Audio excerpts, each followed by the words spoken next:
And good morning and welcome to Malibu, California and room LC 155 here at Pepperdine's Graduate School of Public Policy. I'm Pete Peterson, the Dean here of the Graduate Policy School, and welcoming you all to this next Live from Malibu April short course class. This is the second of 3 classes today, and the third of 4 classes in this particular series with Dr. Gordon Lloyd, Professor Emeritus, Doxson Professor of Public Policy. The title of this class is The Roots of Capitalism versus Socialism. In many ways, a condensed version of one of Dr. Lloyd's most beloved classes that he's taught here over the years on political economy. A little bit about Dr. Lloyd's background. As you see, he is our Professor Emeritus at the School of Public Policy. He's the co-author of 3 books on the American founding and sole author of a book on political economy of the New Deal, written numerous articles, reviews, and opinion editorials. He's the co-author of several recent books with David Davenport, former president here at Pepperdine, including last year's 2019's How Policy Became War, Rugged Individualism, Dead or Alive, was preceding that in 2017, both from Hoover Press, and The New Deal and Modern American Conservatism, a Defining Rivalry in 2013. As I said, this short course is based on Dr. Lloyd's very popular graduate class that he's taught here titled Political Economy. And it's also related to a couple of books that Dr. Lloyd has written with Nicholas Capaldi, one book in particular that he'll be referencing today, titled Two Narratives of Political Economy. Thus far, Dr. Lloyd has set the table in his first class, looking at the foundations of capitalism and socialism, predating both Adam Smith and Karl Marx, looking at the tensions and the arguments back and forth between Rousseau and Locke. His second class last week looked at Adam Smith, and today we'll be exploring the thinking of Karl Marx and Friedrich Engels and the foundations of communism and socialism. So without any further ado, again, just a reminder, if this is your first time, to mute your microphones as well as your cameras. The format for this class is that Dr. Lloyd will be lecturing for the first 45 minutes or so of this 1-hour session, and we'll leave the last 15 minutes for your questions. Just due to the size of the audience, we'll be taking in questions via the chat feature, which you'll see located at the bottom of your screen. If you type or click on that chat icon, you can type in your question. Please feel free to do that at any point in the lecture, but also please know that we'll be getting to your very good questions in the last 15 minutes of the session. Again, everyone who has registered for this class will be getting a link to the recorded lecture, which you should feel free to share within 24 hours of this session. And so without any further ado, I will welcome you here into the classroom and 155 and Dr. Gordon Lloyd. Dr. Lloyd. Good morning, Dean Peterson. Where do you want to begin? Well, I thought maybe we had talked a little bit before about the odd connection which many of our students may not be familiar with regarding the connection between Marx and Lincoln. And so before we get deeper into Marx and his thought, I thought it might be an interesting transition coming off of Dr. McClay's class on the Civil War and Lincoln to note that there actually was a connection. They were contemporaries, to look at the connection between Marx and Lincoln himself. That's fascinating. One way in which Marx survived was by being a correspondent for the New York Tribune. Hmm. So he was America's correspondent to Europe, but never arrived in America. He decided he wanted to cut, but the problem is that he was chased out of every country in Europe. Managed to escape, landed in Britain, in Victorian Britain, the only country that would put up with him. I mean, which is an irony in itself. But he thought about coming to the United States, but couldn't be bothered to fill out the paperwork. But he did become the European correspondent, or the American correspondent for European, or whatever it was. But so he kept up with what was going on in America. And there's this famous remark in the Communist Manifesto where he says the two great discoveries were Cape of Good Hope and the discovery of America. And it's the same thing as Adam Smith, who said that those are the two great discoveries in the history of the world, which shows this is a very modern phenomenon. And you're talking about extending the market, Smith, globalization, workers of the world unite, so that nationalism per se starts taking a back seat. But to get to your point about Lincoln, he added a third discovery, and it was the discovery of gold in California. So that the whole world, he said, has now shifted, the center of the world has shifted from Liverpool and London and Manchester to San Francisco. Wow. So he kept it, and so that changed his understanding slightly. He was not, and he also wrote that the idea of the working class will be very difficult to arrive in America in a revolutionary way because of all the human diversity that was there. So it becomes extremely difficult because when you go up to somebody in America, I'm paraphrasing him. Yeah. You don't say, "Who are you?" "I'm a worker. I'm a proletariat. I'm a bourgeois. I'm a primogeniture." You say, "Well, I'm a plumber." You define yourself by your occupation. So there was a certain understanding and affection that Marx had for America. And he had an affection for Lincoln and what Lincoln was going through. And in an attempt to show solidarity with the North against the South, because the North versus the South was a big issue in Britain. And because Britain did a lot of trading with the South. Right. Marx wrote to Lincoln about the workers in Manchester deliberately shutting down in a part of solidarity, so that to show their support. That was one. And he was very, very upset when Lincoln was assassinated, and he wrote to Johnson, Jeremiah, this great man of the people, this great liberator of mankind. But Lincoln was not what you would call a European. That's right. And a lot of what Marx is getting at is European. Yeah. So it just strikes me as yet another oddity in life that we come across and don't expect. When I came across that, I was thinking, wait a minute, am I reading the right thing here? Yeah. What am I doing?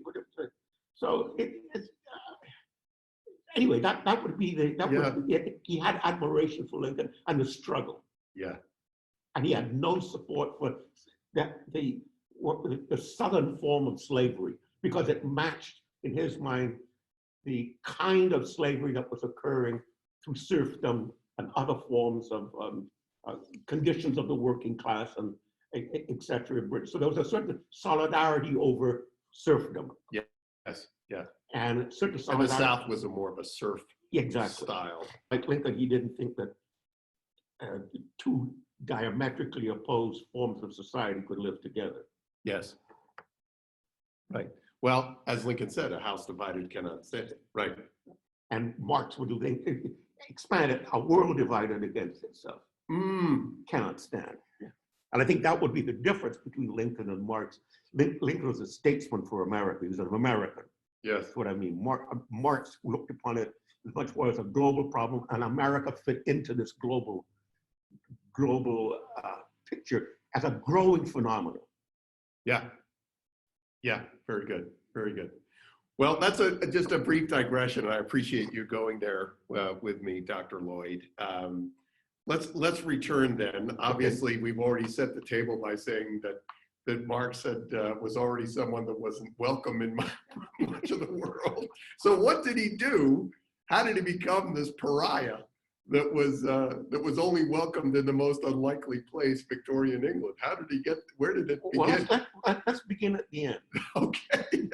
And then we could perhaps trace some of these things. Yes. Is that he died in 1883 and is buried in Highgate Cemetery, or just off the Northern Line in London. Okay, and Engels gave a eulogy at his graveside. And Engels said that there are three contributions which Marx made, each one of which would be a phenomenon by itself. And the first one was his discovery of the law of motion of capitalism. That is, capitalism had a sense to itself. It wasn't random. It had an internal, it was not necessarily an invisible hand, but there was an internal dynamic and motion that could be understood to how capitalism operated. And for the moment, let's just call that C/M/C. Prime on the one hand, and M/C/M prime on the other. Not to get too complicated. Yep. But the idea of M is money, C is the commodity, and M prime is more money. So his understanding of the way capitalism works is that money begets money. It doesn't really matter what is produced. It's just about making money. So that this Adam Smith notion about exchanging commodities is all wet. That really what we're doing is exchanging money, making money off of money, and that's the law of capitalism. So it doesn't matter whether you're making coffee or you're making pizza. So there's a certain, shall we say, already suspicion about Marx's way of explaining the way this emerging capitalism is working. He doesn't like the arts and sciences, put it that way. He doesn't think it produces. The second thing that that Engels says that Marx produced was what he called the labor theory of value. That is, what are things worth? I mean, how do I know that, talking last week, that 2 books are equal to 2 eggs? Yeah. I mean, how do we ever come up with that value? Well, in the 20th and 21st century, we really don't spend a heck of a lot of time on that. We say, you want something, I want something, we make a deal. Yeah. Right? And then as long as we consent to it, that's the value. Yeah. But Smith is still under the urge to say that there is some positive measurement that one can make concerning what is value, other than just my preferences. And so that's where land produces some value, labor produces some value, and capital or investment produces some value. And what Marx does is to take that and say only labor produces value. Okay, and the third thing that Engels says that is what Marx is all about is that he is first and foremost a revolutionary. So the first part you would find in Das Kapital. The second about labor theory of value probably also find in Das Kapital, the capital, which means that Marx is moving straight to what he thinks makes this whole system of natural liberty work, is capital. And you can't have socialism without having capital. So he goes through this motion. And then the third one is the Communist Manifesto. So what Marx would do in Europe would be going around supporting the most revolutionary or left-wing party or group in every single country. And I think the European background is so different than the American background. He's coming out of, well, he's not born then, but he's a man of the 19th century, completely. And so he's coming out of the first French Revolution, which then loses and goes into the Directorate, which then loses and goes into Napoleon Bonaparte, which then loses and comes back to the restoration of the monarchy, and then has a slightly bourgeois revolution, which then leads in the 1840s to fundamental change and alteration throughout Europe. Mm. Marx was not the first communist, Mm. Very, okay? very, And he never went to Russia. Okay? Right. A lot of people don't think. Yeah, exactly. Yeah. But Europe was a hotbed of something called socialism. Mm. And Marx supported all parts of socialist parties, even though he thought they weren't enough. They didn't go far enough. So he kept pushing, pushing, and pushing. So he was, in fact, hounded out from one country to another. Here comes a troublemaker. Here comes a troublemaker. We got enough trouble on our hands. And so when 1848 came and he was in Europe with a lot of German exiles, I mean, in Britain, a lot of German exiles, he wrote the Communist Manifesto, which is his understanding of how the world turns and what do we do now and what is the program. And he calls it winning the battle of democracy. So life is a war. Struggle. Struggle. It's class struggle. Now, you know, if you were to ask Locke, I think he would say it's an individual struggle. Life is an individual struggle. If you were to ask Rousseau, he would say it is a community struggle. Then if you ask Smith, it's not quite Locke because you have cooperation in the society, but it's a free society. And Smith and Marx would say all of that stuff, except for Rousseau, all of that stuff, the beginning, the individual as a unit of analysis is wrong. We're born into classes. We're not born free of class. So you're either born into the upper class, the middle class, and the lower class. And that's it. And moreover, the middle class is unstable. So you either go up to the upper class or you go down to the lower class. So what we might call is Marx's analysis is so attractive because it's bipolar.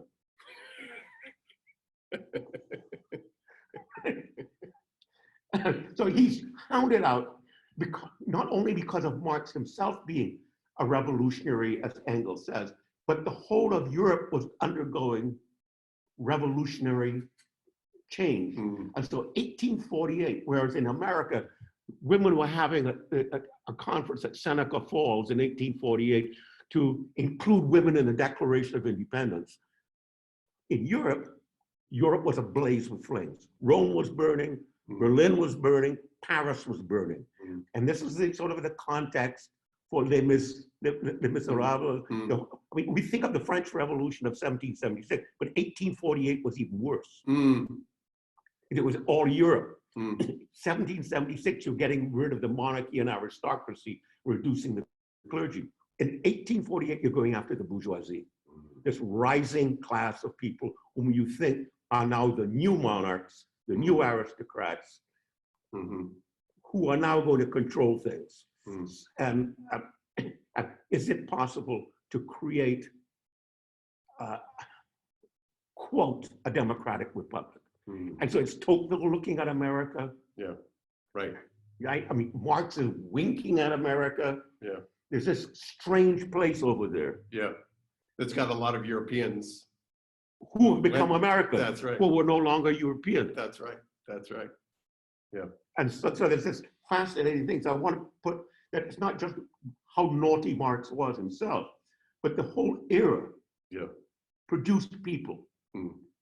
And Marx was not alone in doing this. In fact, it's Engels that radicalized Marx.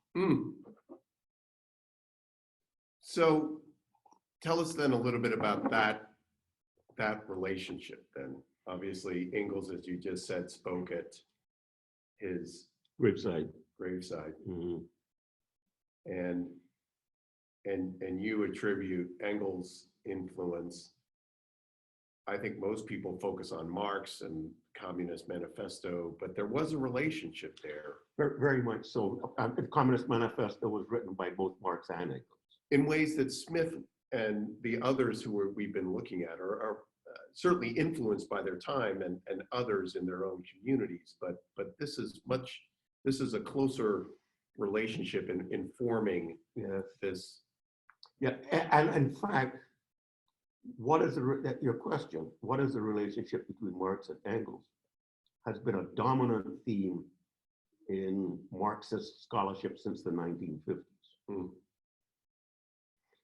And the reason being is the feeling that Engels in the Graveside speech and elsewhere in his Socialism, Scientific and Utopian, and turns Marx into like a Darwin or a biologist or an evolutionist or a determinist. And in fact, Engels mentions that what Darwin did to the biological world, Marx has done for social science.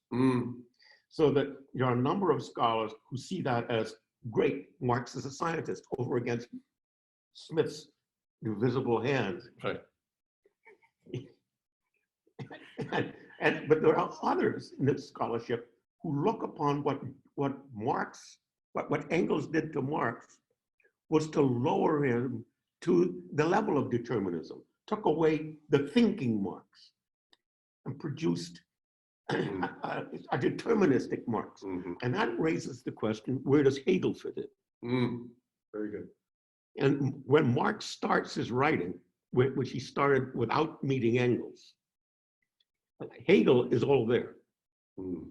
And in one remark, he says, I found Hegel standing on his head and I put him right side up, which means Hegel's idea. So that the dialectic would go, let's say, from some kind of thesis, like, say, Judaism, which then gets negated.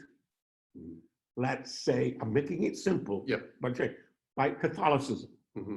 So Catholicism, Christianity, and Judaism have opposites, right? So there's some sense in which Catholicism is better than Judaism because it is more progressive in the dialectic. The dialectic always moves forward. And then there is the synthesis. And the synthesis is the end of history, where everything comes together. And the synthesis in the little model I gave you would be Protestantism, which then would include some features of Judaism and some features of Catholic Christianity, but be neither both. It would take the best features of both and blend them together. So I bet you say, well, what happens next? But that's it. That's where this whole notion of the end of history. The end of history is where all the struggles, animosities have been worked out. Which is a convenient position when you're looking back and can at least make those arguments. If you're on the front side of that, obviously as Marx was, and can use the dialectic as a rhetorical tool to say, this is where it's going. That's right, be on the right side of history. That's right. Or the moral arc of history bending in a certain direction. Exactly correct. And I figured it out. It's a powerful tool. It's a very, very powerful tool. And remains to this day. Yes. Right? Yes. You know, and we hear various of our politicians today being on the right side of history or the wrong side of history, as if history has meaning in and of itself. It has an invisible, there's an invisible history. That's right. From invisible hand to invisible history. Well, you better get your categories right. That's good. That's good. So that in Engels' treatment of Marx, he kind of removes that Hegelian trajectory in which you kind of like it's an unfolding of ideas, and instead makes it particularly materialistic. So in the beginning, there was feudalism. People lived off the land. It was underdeveloped, your right block. Capitalism came along and introduced capital and labor to add to land. And things exploded. The wealth of a nation exploded. It grew immensely. So in a sense, for Marx, capitalism is preferable to feudalism in one sense, because it's on the arc of history. Very good. But it's not the end of history. That's it. Yeah, very good. Right? But for Locke and Smith, it is the end of history. Yes. There's nothing after. Yes. You just have to play with what you got and right? Refine it and Refine it, Yeah. tweak it, et cetera, et cetera. Yeah. But there's nothing beyond that. And so that is one of the things that Engels is getting at, that Marx showed that there's something after that.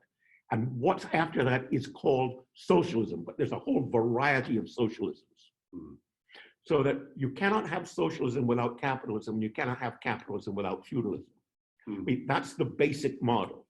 And you can't jump from one to the other. You have to have the sickle and the hammer.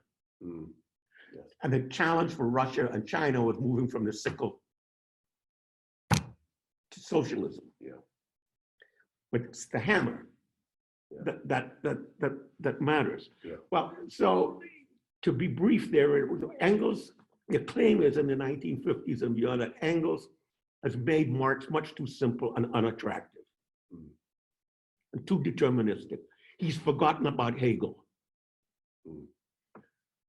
And so I could remember in undergraduate teaching, before I came to Pepperdine, I taught in one section of a class. I taught this argument that's going on within Marxism and how can you have Western European humanist Marxists and hardcore Stalinists at the same time. And it turns around, is Marx a philosopher and Hegel, or is Marx a determinist and Darwinist? And so I was giving a lecture on this and then gave a little test on it. And I asked a question, and you know when students are listening to you but not reading the material, the line was, Marx was betrayed by Anglos. I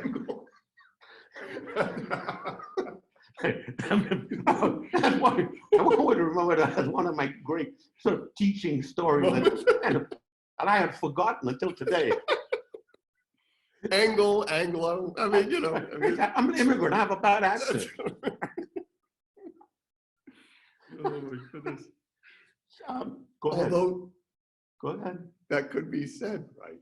I mean, here was Marx only accepted, as you say, into Victorian England. So the Anglo influence on Marx, you know, there is some of that too. Yes. There is some of that. Yes. Too.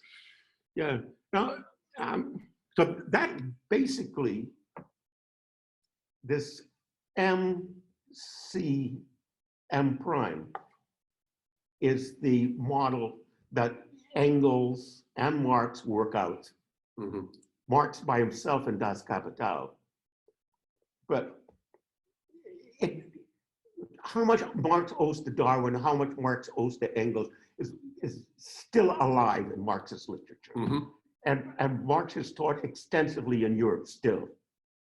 Yeah. And this issue is still big after all of these years. Now, the Soviet Union, and East Germany, when they produce the works of Marx and Engels, they don't bother with this part of Marx. Interesting. It's what do they call it? Not excluded. Redacted. Redacted. Yeah. It's early Marx. Call it the early Marx. With Marx before Engels. The early Marx. Yeah. Is not in the official publication of Marx. Wow. So that anyway, I think that so even though it's this MC M prime, which is the model, there's a lot around that. There's a lot of fuzzy stuff, but that's basically what it is. Yeah. So you start off with money, you buy something cheap, and you sell it dear. Yeah. And so you accumulate capital. To do what with? To make more money. Yeah. To make more money. Not to serve human needs, but to make money. What then would the ideal alternative be?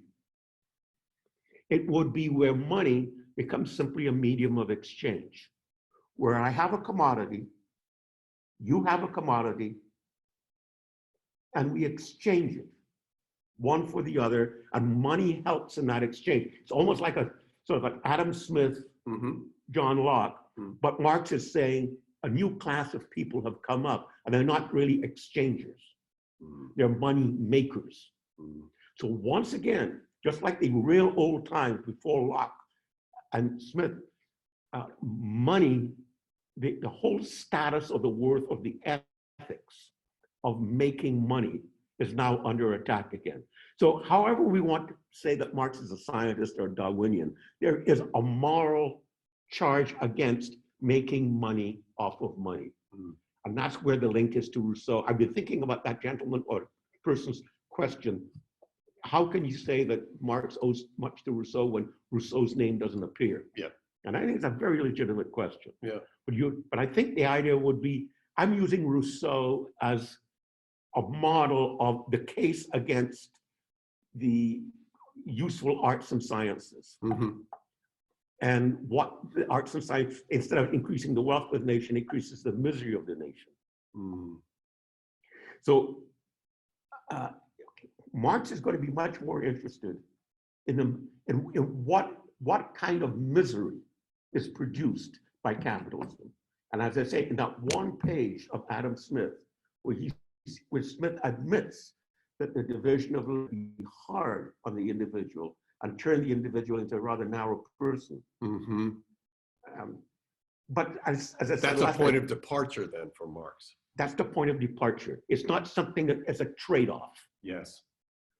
For Smith, that's a trade-off you have to accept, and there's a way of ameliorating it through the role of government, which is a legitimate role of government, for reading, writing, and arithmetic, and civic education. Yes. And that has to be done. So that it's not that, what comes in chapter 5, book 5, which is the last book. So Smith is economics, economics, economics, and by the way, here's the role of government. And it sort of adds on to what he has. Yeah. And whereas in Marx, it's very interesting. There's government, there's government, there's government, there's government, and in the end, there's no government. And the best statement of that is in Engels, where he builds on this notion of feudalism, capitalism, and then capitalism gives way under its own weight. Yes. And then what happens? Well, you have an interim period of the workers' state where the workers take over. So you have a flip. It's not that you've changed capital and labor, you've just changed the power. So now labor takes over the factories. But that's an interim stage until you don't need government anymore. Because what is the purpose of government? Both Marx and Engels, with or without Hegel and Darwin, Marx and Engels have this compatibility, which is the role of government, or in European terms, the role of the state, right, is to help the class in power. So that and the history is that the few govern the many. So the role of the state is to help the few govern the many. But in the revolution, the many take over, battle of democracy. Yes. The many take over, so now we have the workers' state or the proletariat state. And it's supposed to work on behalf of the proletariat. Yes. But ultimately, we will all be proletariat. We'll all be one. We'll come together like Rousseau again. This is a part, I think, and just as a heads up, we're about 15 minutes from questions, and I see some great questions already coming in. But this is the part, I think, of our understanding of Marx, and certainly as played out in some degree of reality in communist states, that we don't see, and it has to be part of the attraction to Marx, is that he sees a world where there is no government. Because government is there to protect one class against another. And the end of the revolution is a classless society. But how much of the power of Marx is in that dialectic, to be specific, where things are going? That there's such an attraction in that, frankly, immanentizing the eschaton, right? That there will be a heaven on earth. That we've just got to go through a lot of bad things. But where we're going, yes, says the prophet, Yes. is going to be heaven. I mean, how much of that element in Marxist philosophy and just that dynamic is what makes him so attractive? Well, a good question. I think there's in the same sense that what makes Locke attractive, that is, we don't have to tolerate what is in front of us. Mm. That it is not given, our life doesn't have to be like our guy who wakes, born on Monday, dies on Tuesday. You look around you and you say, well, this is the world, put up with it. Why? Mm-hmm. Well, because it's not going to change. Well, why? Mm. Or what if I tell you the way the world is turning is that the capitalists are going to undermine them themselves? What Lenin put it, they will even sell us the tools with which to kill them. Yeah. Yeah. Because they have no restraint on their willingness to make money. Mm. They have no social conscience or whatever it is. Mm-hmm. And I don't know if you want to pursue this further, but because there are some great questions I know coming in. Yeah. Yeah. Or do you want me to say, for example, as far as I know, there's really only one or two places where Marx lays out what the promised land would look like. Mm. Most of the time, he's interested in the dialectic, showing that history has not come to an end. Mm. But it's not going to be random.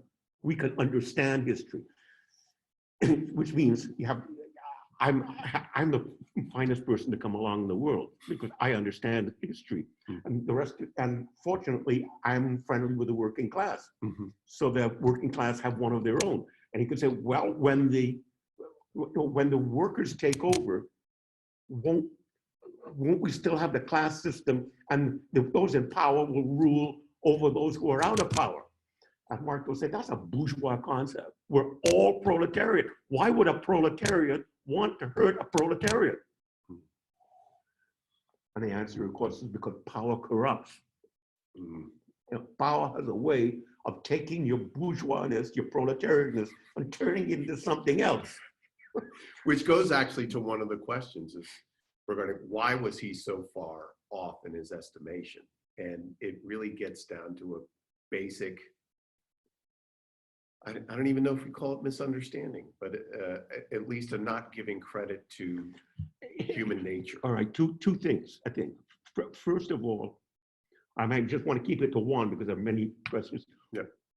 One is that basically Marx, like a lot of thinkers, thought that the production problem had pretty much been solved. Yeah, Adam Smith had created the wealth of the nation. Mm-hmm. And that was correct. But that's capitalism. Capitalism is about production, which gets us to a higher level of wealth. But it doesn't get us to the higher level of human society and human living. In fact, it isolates us from each other. We become attached to our job and robotic. And so I think part of the attraction is we don't need to be robots. We can be better than this.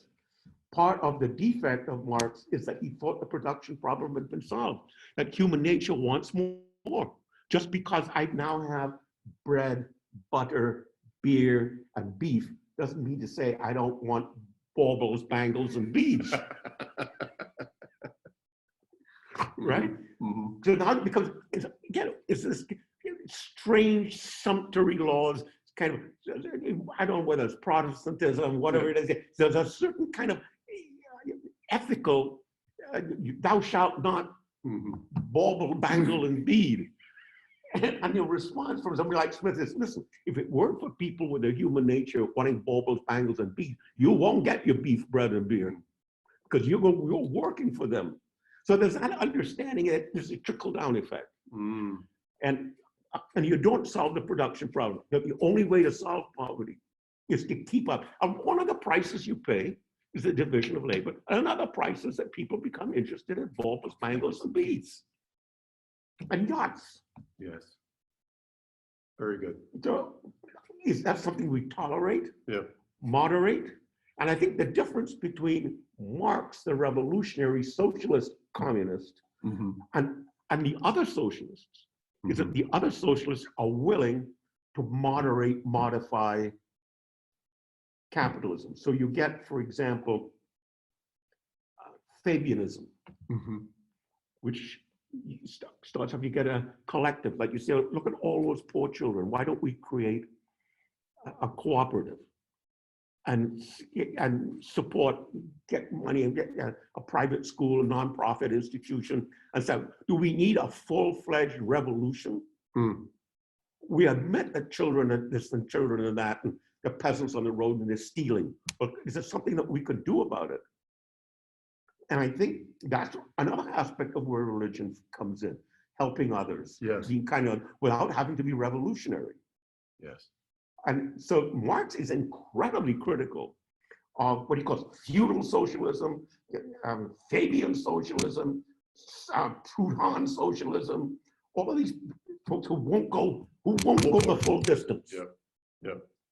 And what has happened in the lexicon, in the language, is that that kind of socialism that I've just been talking about, Proudhon, has become somewhat compatible with capitalism. Mhm. So that you have profit sharing, you have health programs, health things at work, you have gyms at work, so that you don't have to have workers, you have workers' compensation. All of those features are intrusions on the way capitalism works without undermining capitalism. So that kind of socialism I'm just describing, which he would call soft socialism, non-scientific socialism. Scientific socialism is capitalism will end. And what you're doing is playing around with it without taking it on. So that kind of soft socialism, he says, won't work in the end. Now, all you're doing is propping it up. Whereas the thing is, you should be letting capitalism collapse, because it will collapse, because it'll keep producing, and there'll be no one to buy. So on that note, we have a question here about current trends and the attraction versus the attraction to socialism coming out of a distaste of consumerism. Yes. And I think one of the things that I talked about very well is that Smith understood this. He could foresee this coming, right, as being one of the problems with capitalism. But at the same time, Smith also saw other forces in civil society, as call it the Protestant work ethic, call it dedication or support to community, philanthropy, so on, that there were other civil forces that could, within a capitalist system, taking the good that comes out of it, still direct people away from a hardened, radicalized consumerism. Marx takes on all those elements of civil society and say they're bunk, right? From family to religion. And so in some ways, he's seeking to strip away those, I don't know if modifiers is the right word, but just those preventatives in some ways against a radicalized consumerism that could indeed result, and some could argue we're seeing some of this today, in a radicalized view of capitalism. Well, yes. For example, let's take religion. There's a piece that Marx wrote by himself, again, in the 1840s before Engels. I mean, the real part of working with Engels is the Communist Manifesto, 1848 and beyond. There is a Marx in the 1840s. Very good. That worked by himself, which is attractive to humanists who want to make Marx and Freud go together. And well, there's that. there's that part which is before, and he has a piece called On the Jewish Question. And he raises this because there's a Prussian state, 1815 plus, and again, Europe is going through all these changes. And the Prussian state required that in order to hold a government office, you had to be a Lutheran. And so this question, well, what do you do with the Jews? And one answer Mark gives is the American answer.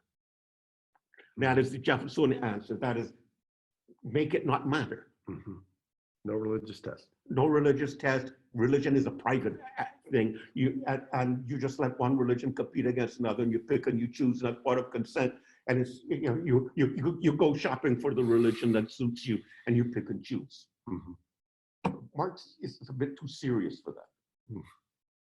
So he says, on the other hand, you can make people Lutheran and get rid of the Jews.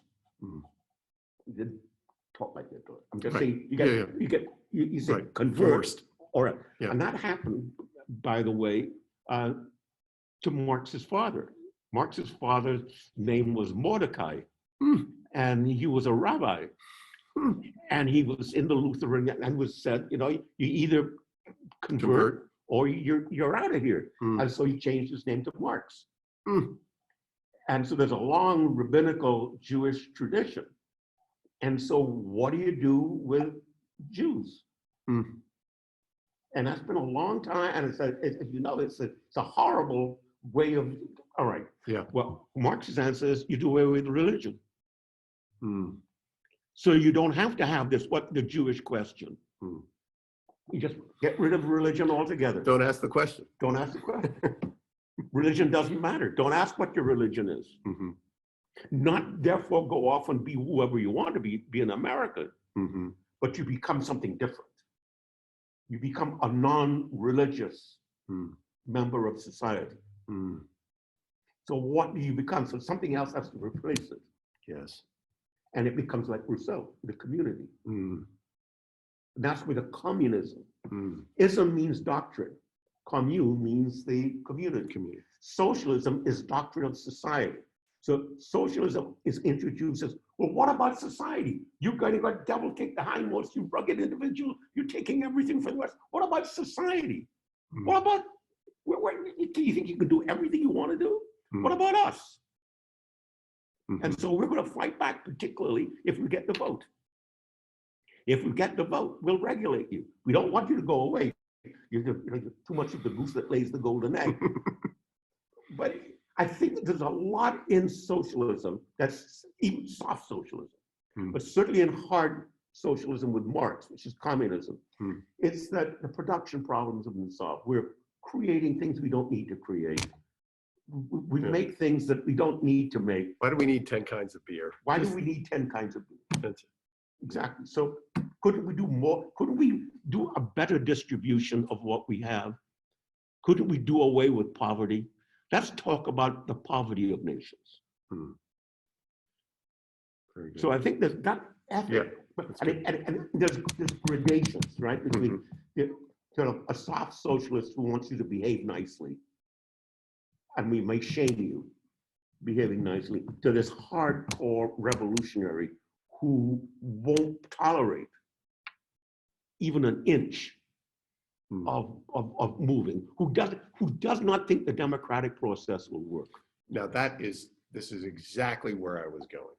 So we talked a little bit about Smith and of course Locke, that there is a natural connection in philosophy between democracy or a democratic republic form of government and capitalism. So in some instances, there are thinkers who argue they're together, democratic capitalism, right? But I've heard you also quote from Marx in using the word democracy, in that it seems as if you're saying that Marx would say that actually socialism fits better with democracy than Yes. capitalism Yes. does. So I wondered, could you talk a little bit Oh, well, about? that's fascinating because democracy, what Marx has done to the word democracy is change it from majority rule and checks and balances Mhm. and the kind of constitutional system which we're used to when we talk about democracy, restrained, Mhm. that kind of thing. He's changed it into everyone. To win the battle for democracy means to win the battle for all. And as long as there's one person who is not fed, et cetera, then that becomes the morality. And that, by the way, trickles down and becomes moderated, moderated within the American system. Mm. Talk a little bit more about that. That is really a fascinating. So Marx would say that democracy is not so much a form of actual government Yes. as it is a principle or philosophy of power to the people. Power to the people. He has absolutely no problem with the people gathering in person. Mm-hmm. Mm-hmm. That would be the pure kind. Mm-hmm. And I don't know, because he doesn't spend a lot of time on it, but how do you make a decision? Mm. Does everybody have to agree? That gets us back to the Rousseau problem, because Rousseau doesn't have much affection for these checks and balances and annual elections and veto power and this, that, and the other. He just looks upon it as just scratching your right ear with your left hand. Come on, get on with it. Right? That's just playing in the sandbox. So for both Rousseau and Marx, that's playing in the sandbox. Democracy means for all. And unless a policy is for all, then it is for the few. And what has happened, I think, in the United States is this, that Marx's understanding of democracy for all is fighting the few. Yeah. Because he thinks the institutions, the police force, the jails, the prisons, and everything, are just to protect the few against the many. Yeah. And so what we want to do is to win the battle of democracy. That is, win it for all of us and not just for the few. So the focus is on the few.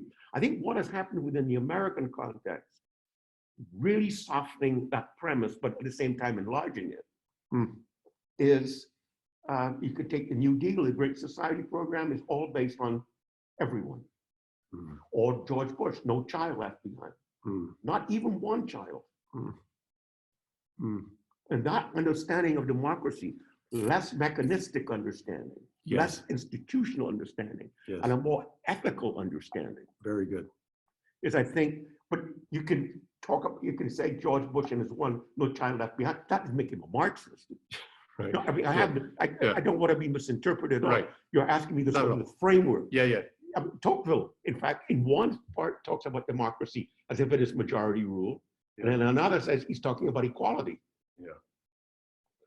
So a lot of Locke and Smith is liberty. Yeah. A lot of this socialism and various brands of it is talking about equality. Yeah. Very good.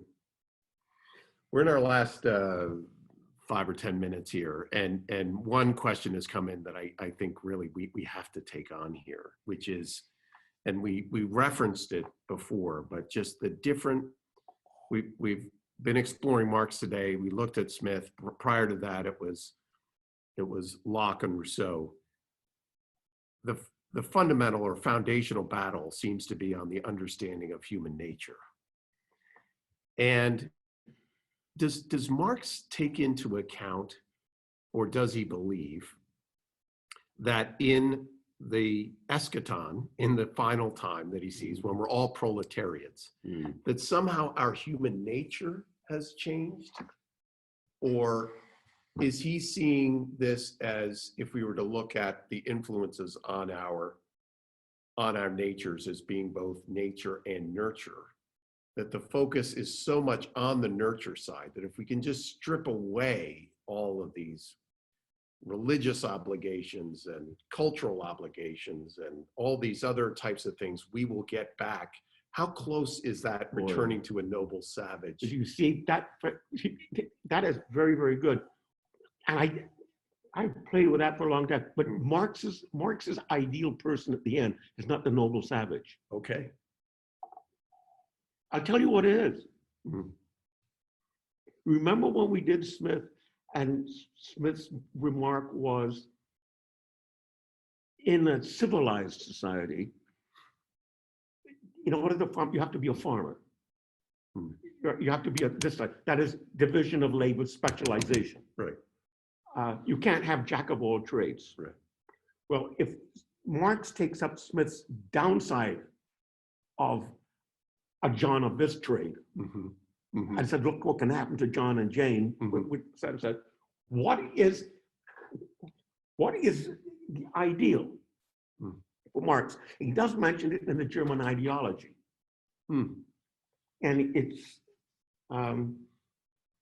in communist society, where nobody has one exclusive sphere of activity. So the division of labor is over, specialization is gone, but each can become accomplished in any branch he wishes. I don't know how that, I don't know, but this is what society regulates. This is socialism then, right? Yeah. Society regulates the general production, how many shoes, how many books, how many such and such. And by society, it's not state? Well, he's still, yeah, but you see, there's something called the social problem, which starts being introduced in the 1840s and beyond. And the social problem is, what do you do with the lumpen proletariat? What do you do with people who can't eat? What do you feed them? They're living on the streets. What do you do? What do you do with the social problem, not just the individual problem? The idea is now socialism then is that the society takes over what is produced in housing and clothing and whatnot. Society regulates the general production, and thus makes it possible for me to do one thing today and another tomorrow. To hunt in the morning, fish in the afternoon, work cattle in the evening, criticize after dinner, just as I have a mind, without ever becoming hunter, fisherman, herdsman, or critic. Now, you could say that is not human nature, but it is. What do you do? It's retirement. Somehow, right? Yes, years. it's a very appealing thing. Right? I mean, I think all of the students here, including me, that's not a bad way. That's living in Marin County. Right? I retired at 35, and I do all of this stuff. In other words, life is hobbies. Yes. And there's nothing about human nature which requires me Yes. to work for a living. You have to separate work from living. Because work is a pain. You don't see a happy worker. That's a capitalist plot. To see a happy worker. Just go to the grocery store and see checkers. That's right. That's right. They're looking at the watches. Yeah. And you don't see happy wives and husbands. You don't really see happy families. You don't really, it's the cash nexus that you've got it. That's a phrase that's right. Very important. What holds us together is cash. Yeah. Is that necessary in life? And I think another way in which you could look at it, and I often think about Madison's 10th Federalist. How can you not? He says, we kill each other. We do all sorts of things in human nature. We do all of these things. There's only two solutions. One solution is we get rid of the causes. And that would mean we get rid of religion. Yes. We get rid of such and such. It becomes extremely difficult to get rid of color. You're going to have a lot of interbreeding over lots of centuries before you get that. Right? It's very difficult to get rid of. It's easier to get rid of religion, which is a cause of faction through the years. Or you can regulate it. Yes. Extend the market. Yes. So that you can have a variety of religions. But Marx, I think, his goal is to end faction. Which means you have to end classes. Yes. Which means you have to end capitalism. That's correct. Unfortunately, capital is going to end itself but under its own weight. So that helps.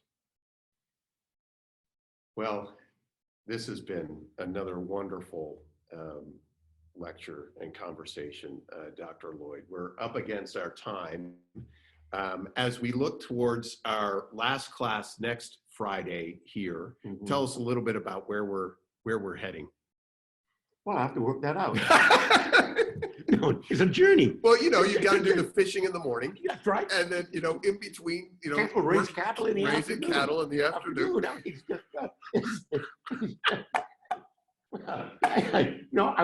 I'm going to try to do is to ask the following question. Does the Constitution presuppose or require a certain kind of society? And where does commerce or socialism fit into a constitutional framework? That's one question. I'm going to try to look at, if I remember it, next week. Second question I'm going to look at is the 10th Federalist. And how important that is regulating faction over against ending faction. And what does that do to the kind of society in which you live? I will try, if there are questions, to trace what is the impact of the progressive era in terms of their regulations of antitrust and Teddy Roosevelt's claim, I am not a socialist. So he makes this clear distinction between socialism, which is a European phenomenon, and progressivism, which is an American phenomenon. Very good. And then go to the New Deal. Yeah. And to perhaps, if we have time, which we probably will, Great Society and Reagan's Time for Choosing, and how where we go from there. Well, make some time, folks. Next week, again, this is actually the second of 3 lectures today. We'll be reconvening in about a half hour with Dr. Kaufman looking at foreign policy. But suffice it to say, this has just been another delight. I'm seeing so many compliments coming in via the chat room. And again, everyone who's registered will get a link to this webinar, which you should feel free to not only watch again, but share. And we look forward to having you back here either in a half hour or next week. And so with that, we will sign off from Malibu. Please have a great rest of the day and weekend. God bless, and we'll see you next time. Bye.